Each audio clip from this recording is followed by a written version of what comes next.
হ্যাঁ, তোমাকে ভিডিওতে অবশ্যই দেবো। চলে এসেছি আমরা পদ্মপুরে, আর রয়েছি এখন আইলা মিউজিকের সামনে। অনেকে নাম শুনেছেন, তো আমাদের ঘাটালের, তাই তো ঘাটালের আইলা সাউন্ড কিন্তু নাম করা। আর এখানে রয়েছে কটা রয়েছে, কটা পপ আছে বলো, তুমি বলো কটা কটা রয়েছে? 12টা 4টে 3 লাইন। এই রেজার নেই তো? না, ঠিক আছে, বেঁচে গেছি বন্ধুরা। রেজার থাকলে একদম ভিডিও করবেন না। তো আইলা sound frequency check warning. Checking 3 frequency. Need. High frequency. তো স্পিকার চেকের আগে আপনাদেরকে অ্যাম্পলিফায়ার সেকশন নিয়ে একটু ডিসকাস করে দিই। দেখুন, এক সিরিয়ালে মেশিন রয়েছে এখানে অডিও পালস H8000। হ্যাঁ বন্ধুরা, আর এখানে দেখতে পাচ্ছেন SAEর PQM13 অর্থাৎ 4 চ্যানেল অ্যাম্পলিফায়ার, যেগুলো দিয়ে কিন্তু লাইনারে বাজানো হচ্ছে। আর এখানে দাদাভাই কিন্তু খুব সুন্দরভাবে দেখছেন এখানে অ্যাম্পলিফায়ারগুলোকে কিন্তু রান করাচ্ছেন। সবথেকে বড় কথা, একই লেভেলের অ্যাম্পলিফায়ার থাকলে সাউন্ড কোয়ালিটি সেই লেভেলে হবে, গ্যারান্টি। প্লিজ ভিডিওটা ফুল ওয়াচ করুন। আর ভিডিও শেষে আমি কিন্তু সাউন্ড কোয়ালিটি তুলে ধরছি। তো ইডিএম গান চলছিল অনেকগুলোই, বাট ইডিএম গান আমরা দিতে পারি না কারণ কপিরাইটের সমস্যা থাকে বন্ধুরা। ওপরে যেটা দেখাচ্ছিলাম আপনারা নোটিফাই করুন, এখানে কিন্তু লাইনার ইউজ করা হয়েছে ডাইরেক্টলি টুইটার দেওয়া রয়েছে বক্সের উপরে 1 লাইন, এবং তার উপরে দেখতে পাচ্ছেন পরপর 2, 4, 6, 8 পিস লাইনারে ইউজ করে দেওয়া হয়েছে। এবার যেখানে আপনারা দেখেছেন লাইনারে কিন্তু বিভিন্ন বক্সের 2 সাইডে খাঁচার মধ্যে ঝোলানো হয়। এবার আমি কিন্তু নতুন লুকিং দেখতে পেলাম আইল্যান্ড সাউন্ডের, যেখানে কিন্তু 2 পপের উপরে কিন্তু লাইনারগুলো সারিবদ্ধভাবে সাজিয়ে দেওয়া হয়েছে। দেখা যাক এই সেটআপের রেজাল্টটা কেমন হয়। আর বন্ধুরা যারা যারা গিয়েছেন তারা কিন্তু অনেকে আমাকে বলেছে যে আইল্যান্ড সাউন্ড কিন্তু এবারে সেই লেভেলে সেই কোয়ালিটিতে বাজছে, 100% কোনো কথা হবে না। তো আমাদের ঘাটালের বুকে যেমন খতরনাক সেটআপ রয়েছে, তেমন কিন্তু কোয়ালিটিফুল সেটআপও রয়েছে। আপনারা দেখেছেন এসপি মিউজিকের আগের ভিডিওতে।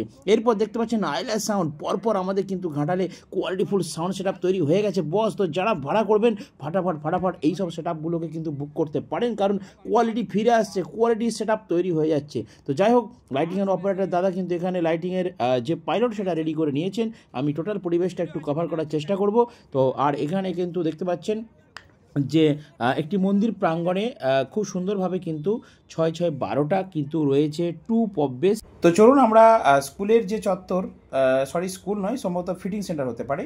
তো এইখানে যে জায়গাটায় কিন্তু অ্যাম্পলিফায়ার রাখা আছে, চলুন আমরা একটু দৃষ্টান্ত আলোচনা করে নিচ্ছি অ্যাম্পলিফায়ার সম্বন্ধে। দেখুন এখানে এক সিরিয়ালে আউজা মেশিন 1, 2, 3, 4, 5, 6 6টা আউজার মেশিন, না এদিকে আরও 2টো, 8টা আউজার মেশিন খালি দিয়ে দেওয়া হয়েছে, যেগুলো দিয়ে অনলি আমার মনে হয় খালি টুইটার বাজানো হচ্ছে। আর বাকি কিন্তু প্রেসার মিডের বদলে এখানে ডাইরেক্টলি লাইনার ইউজ করা হয়েছে। তো দেখুন বন্ধুরা আইলা সাউন্ড কী লেভেলে কী কোয়ালিটিতে বাজছে।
Sean remix.